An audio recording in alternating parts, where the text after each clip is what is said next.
Hi students and friends, welcome to my chemistry class. ఈరోజు మనం చెప్పబోయే అంశం పోటీ పరీక్షల రసాయన శాస్త్రం, chemistry of competitive examination 1 to 30 bits. ఈరోజు ఒక 30 బిట్స్ మనం పార్ట్ 1లో డిస్కస్ చేస్తున్నాం. RB, SSC, CDS, army, group 1, group 2, APPS ఎగ్జామ్స్లో జనరల్ స్టడీస్ విభాగంలోని మనకి కెమిస్ట్రీ పార్ట్లో కొన్ని బిట్స్ అడుగుతుంటాడు. సో మనం చాలా ఇంపార్టెంట్ అయిన బిట్స్ మనం ఈరోజు 30 బిట్స్ మనం డిస్కస్ చేస్తున్నాం. ఇవి ప్రీవియస్ ఇయర్స్లో మనకి సాధారణంగా ఎక్కువగా అడుగుతున్నటువంటి ప్రశ్నలే ఈరోజు మనం డిస్కస్ చేస్తున్నాం. ముందుగా నా పేరు B Satish Kumar, lecturer in chemistry, government degree college men, Srikakulam. First bit మనం చూస్తే ఏ లోహాల యొక్క మిశ్రమం? కాంస్యం, బ్రాంజ్ అని అంటాం ఇంగ్లీష్. కాపరు, తగరము యొక్క సో రైట్ ఆన్సర్ ఈజ్ 4. కాపరు, తగరము అంటే టిన్ అంటాము. సో మనం చెప్తే కాపరు, టిన్ అంటే ఎస్ఎన్తో సూచిస్తాము టిన్ అంటే. సో దీన్ని మనం స్టానస్ అని అంటాము. తగరము, టిన్ను అనే పదాలు కూడా దీనికి ఉన్నాయి. సో కాపరు, టిన్ల మిశ్రమాన్ని మనం కాంస్యం. So the answer is 4. Next bit చూద్దాం. 2 క్యారెట్ల బంగారంలో రాగి శాతం ఎంత? Answer is 8.4%. జనరల్గా 24 క్యారెట్లు అంటే 100% గోల్డ్ ఉంటుంది, 0% కాపర్ ఉంటుంది. మరి 22 క్యారెట్ల బంగారంలో గల రాగి శాతం ఎంత అంటే ఎలా కట్టాలంటే, మనం బంగారం శాతాన్ని ఎలా కడతాం? ముందు 22 క్యారెట్ల బంగారం అన్నప్పుడు 22 × 100/24 వేస్తే మనకి 91.6 వస్తుంది. ఏమొస్తుంది? 91.6 వస్తుంది. ఇంత గోల్డ్ ఉంటుంది. మిగతాది ఏముంటుంది అంటే కాపర్ ఉంటుంది. మిగతా 8.4 కలిపితే మనకు 100% వచ్చేస్తుంది. So the answer is 8.4% copper మనకి 22 క్యారెట్ల బంగారంలో ఉంటుంది. ఇక మూడో బిట్ చూస్తే, ఇనుము తుప్పు పట్టినప్పుడు దాని బరువు ఏమవుతుంది? సాధారణంగా ఇనుము అంటే మనకి తెలుసు. ఇనుముని మనం ఏమని అంటామంటే ఐరన్ అంటాం. సో దాని యొక్క ఫార్ములా ఏంటంటే, ఐరన్కి ఎలా సంకేతంతో సూచిస్తామంటే Fe సూచిస్తాము. ఇది ఐరన్. సో ఈ ఐరన్ తుప్పు పడితే ఏమవుతుందంటే, ఐరన్ అది గాలిలో ఉండే వాటర్తోనూ మాయిశ్చర్తోని మనకి రియాక్ట్ అయిపోయి మనకి ఐరన్ ఆక్సైడ్స్ కింద, ఐరన్ హైడ్రాక్సైడ్స్ కింద మారుతుంది. సాధారణంగా దాని యొక్క బరువు పెరుగుతుంది తుప్పు పట్టినప్పుడు.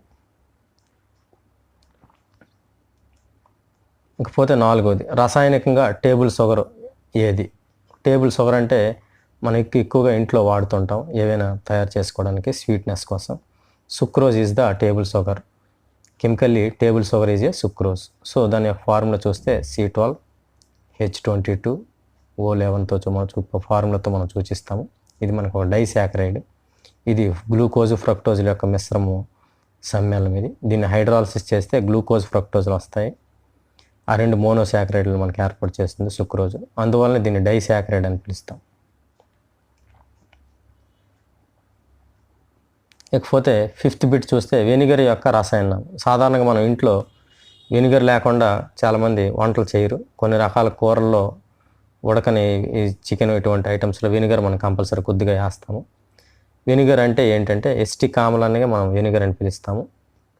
ఇందులో రైట్ ఆన్సర్ ఏమవుతుందంటే ఎస్టిక్ ఆమ్లం. ఎథైల్ ఆల్కహాల్ కాదు, సిట్రిక్ ఆమ్లం కాదు, సో మెథైల్ ఆల్కహాల్ కాదు. The answer is 2. ఎస్టిక్ ఆమ్లాన్ని మనం వెనిగర్ అని పిలుస్తాము.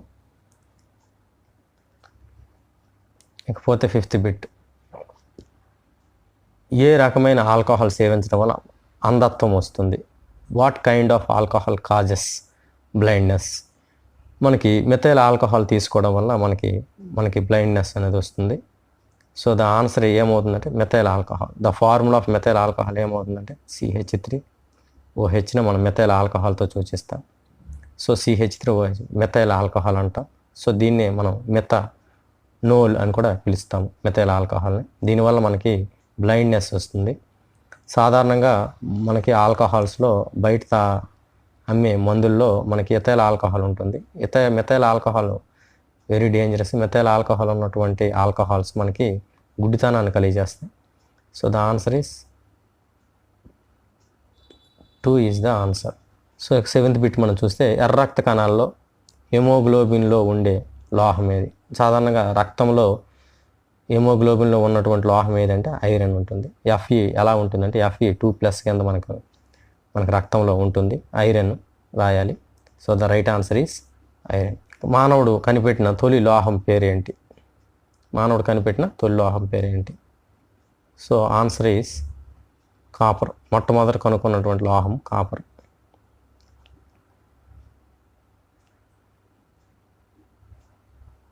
మోనోజైట్ ఇసుక నుండి ఏ ఖనిజం లభిస్తుంది? మోనోజైట్ ఇసుక నుంచి which mineral is extracted from monazite sand? దేని నుంచి ఏది మనకు వస్తుందంటే thorium is the right answer. Monazite ఇసుకలో యురేనియం ఏ ఉండదు, కాపరు బంగారం ఏమి ఉండదు. సో మనకు మోనోజైట్ ఇసుకలో మనకు థోరియం ఉంటుంది. థోరియం సోర్సే మోనోజైట్. ఆ థోరియం ఒక ఫార్ములా చూస్తే టీహెచ్తో మనం సూచిస్తాం పీరియాడిక్ టేబుల్లో. ఇది దాని సంకేతం టీహెచ్తో సూచిస్తే థోరియము. లేకపోతే నెక్స్ట్ బిట్ చూద్దాం. ఈ క్రింది వన్లో జర్మన్ సిల్వర్లో లేని లోహం ఏది? జర్మన్ సిల్వర్ అనేది ఒక మిశ్రమ లోహము. ఇందులో ఏది ఉండదంటే మనకి సిల్వరే ఉండదు. సో మిగతా 3 ఉంటాయి. కాపరు, నికెల్, జింక్ 3 ఉన్నటువంటి ఇది మిశ్రమ లోహము. మనకి ఏది ఉండదంటే సిల్వరే ఉండదు.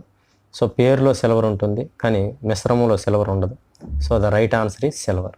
సిల్వర్ని మనం ఏ సంకేతం సూచిస్తామంటే సిల్వర్ని మనం ఏజీ అంటాం. ఏజీ సంకేతంతో సూచిస్తాం. కాపర్ అయితే సియు, జింక్ అయితే జెడ్ఎన్, నికెల్ అయితే ఎన్ఐ. సో ఇది రైట్ ఆన్సర్ ఏంటవుతుంది? సిల్వర్. జర్మన్ సిల్వర్లో లేని లోహం ఏది? Which of the following is not a metal found in German silver? Is answer is silver.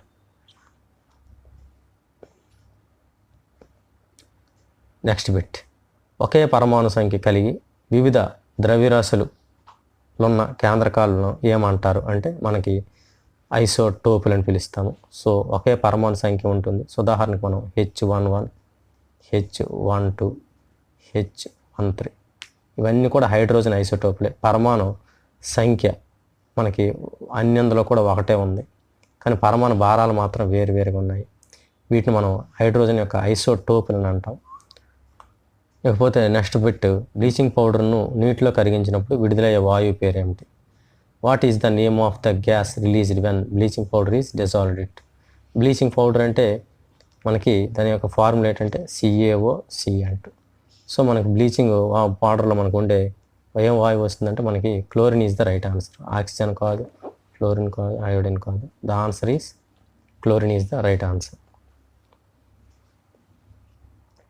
Next municipal వాటర్ను శుద్ధి చేసే ప్రక్రియ ఏంటి? మున్సిపల్ వాటర్ అంటే మన సాధారణంగా డ్రింకింగ్ వాటర్ మనం డ్రింకింగ్ వాటర్ మనకి వస్తూ ఉంటుంది కదా, అది అందులో దాన్ని ఏ విధంగా శుద్ధి చేస్తారంటే క్లోరినేషన్, బ్లీచింగ్ ప్రాసెస్ ఉపయోగించి మనకి క్లోరినేషన్ ప్రాసెస్ చేస్తారు. క్లోరినేషన్ ప్రాసెస్ వల్ల అందులో ఉండే బ్యాక్టీరియా, మైక్రో ఆర్గానిజమ్స్ ఏవైనా ఉంటే చెత్త అంతా మనకి తొలగిపోతుంది. సో క్లోరినేషన్ ప్రాసెస్లో చేస్తారు. So the right answer is chlorination. Next bit. కాయలను కృత్రిమంగా పక్వానికి తెప్పించడానికి కాల్షియం కార్బైడ్ ముద్దలను ఉపయోగిస్తారు. తేమలో ఈ పదార్థం విడుదలైన ఏ వాయువు ఈ ప్రక్రియకు తోడ్పడుతుంది? Calcium carbide paste is used in artificial ripe nuts. Which gas released from its material in moisture contributes to this process? So ఏమొస్తుంది అంటే కాల్షియం కార్బైడ్ మనకి మాయిశ్చర్తో చెరిగి పొందితే మనకి ఎసిటిలిన్ వస్తుంది. ఎసిటిలిన్ అంటే C2H2. సో ఈ ఎసిటిలిన్ మనం సాధారణంగా పక్వానికి వాడతాం. The right answer is 3. So కృత్రిమంగా పళ్ళును పండించడానికి మనం ఏ వాయువు ఉపయోగపడుతుందంటే ఎసిటిలిన్ ఉపయోగపడుతుంది. So answer is 3 acetylene. Next bit. గాజు అనేది ఒక డ్యాష్ అంటే గాజు స్ఫటికము కాదు, అలాగే సాధారణ ద్రవం కూడా కాదు, ప్లాస్మా కాదు. ప్లాస్మా అనేది 4వ స్థితి, పదార్థం యొక్క 4వ స్థితి, 4th స్టేట్ ఆఫ్ మ్యాటర్ అది.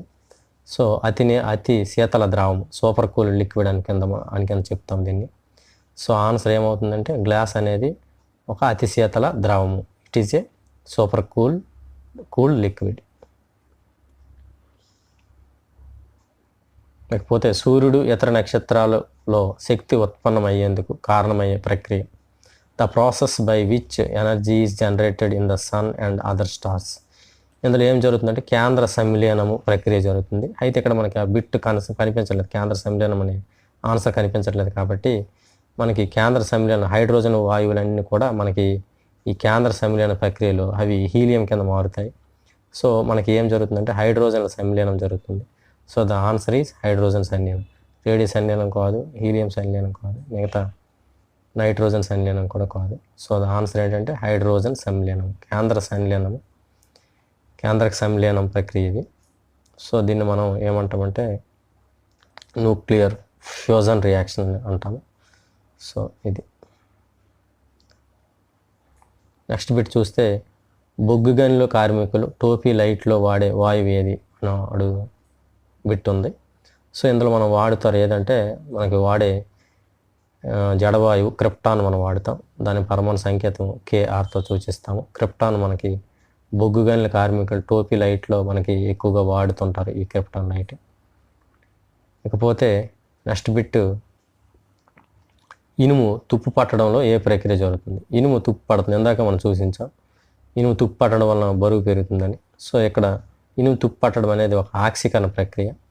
ఏ ప్రక్రియ? ఇనుము తుప్పు పట్టడం అనేది ఒక ఆక్సీకరణ ప్రక్రియ.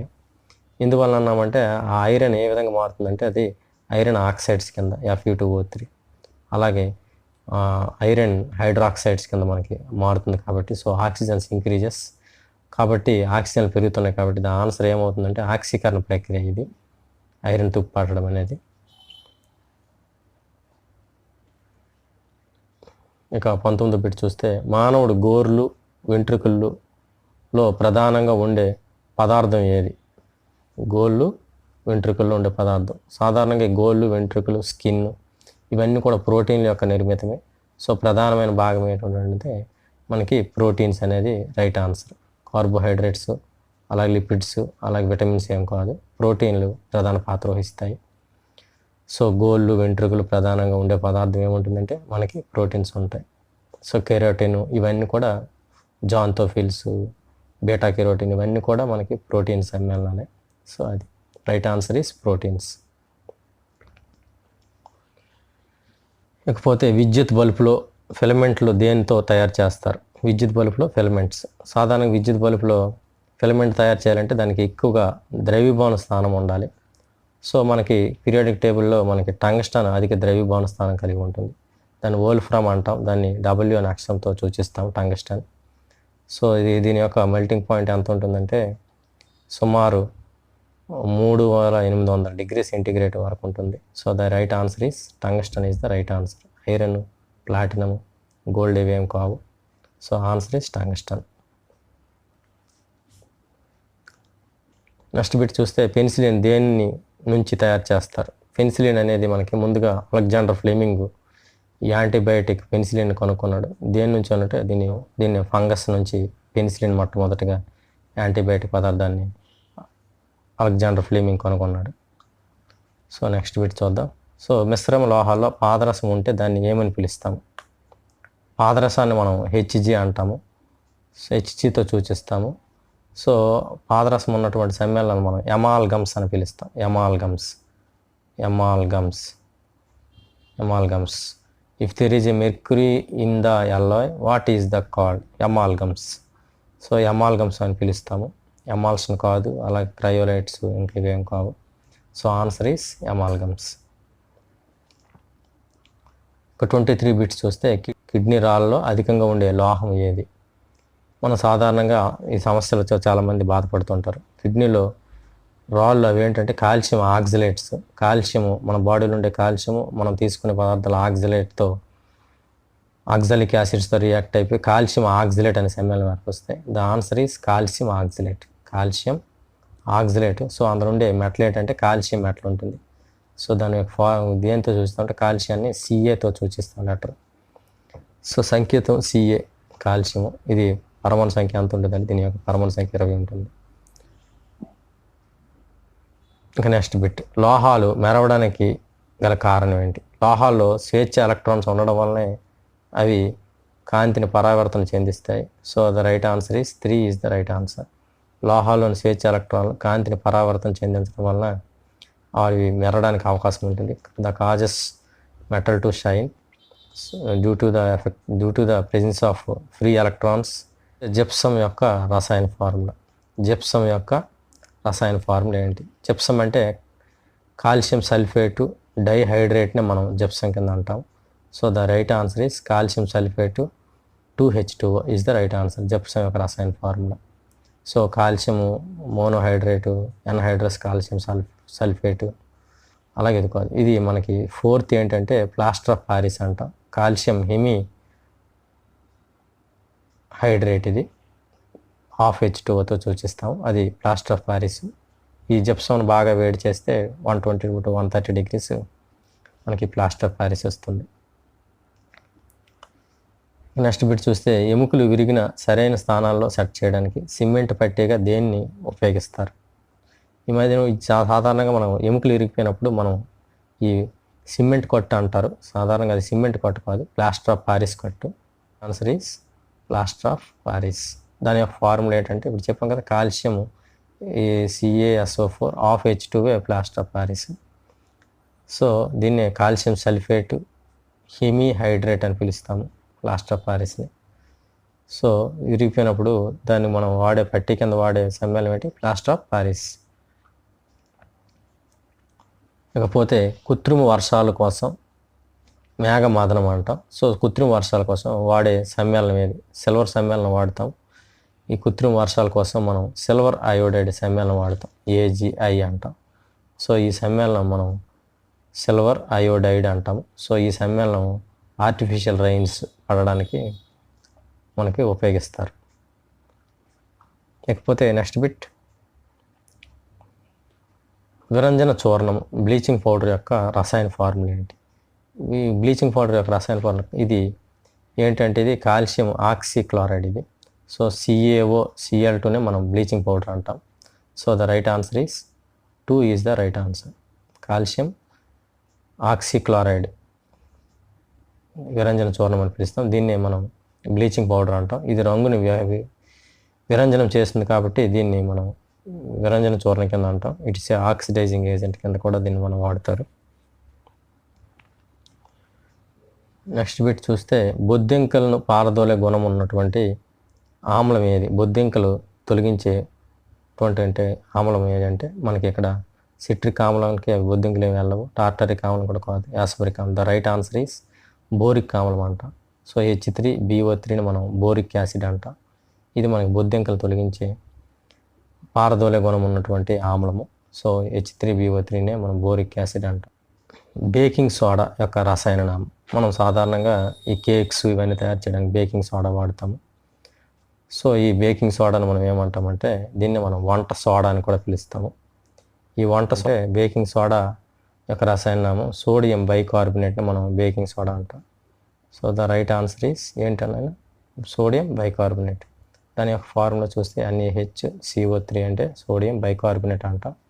ఇదే మనం బేకింగ్ సోడా అంటాం, వంట సోడా కింద మనం దీన్ని పిలుస్తాం. సో థ్యాంక్ యూ స్టూడెంట్స్, మీకు అందరికీ బిట్స్ అర్థమయ్యాయని చూస్తాను. లైక్ చేయండి, షేర్ చేయండి, కామెంట్ చేయండి.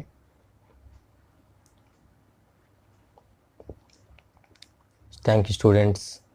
We will see in next మనం తర్వాత 20 బిట్స్ మనం ఇందులో డిస్కస్ చేద్దాం.